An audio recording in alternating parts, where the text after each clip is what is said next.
ਹੈ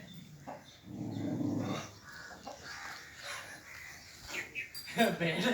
ਹਾਂ ਬੈਠ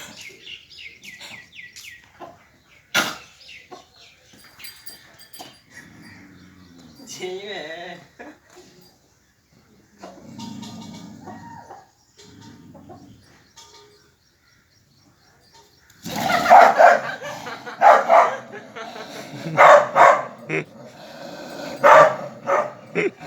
ਲੋਕ ਲੈਣਾ ਡਾਕ ਇਸ ਚੋਰਾਂ ਰੋਗ ਨੇ ਜਿਹੜਾ ਕੁੱਕੜੇ ਕੋਲ ਦਾ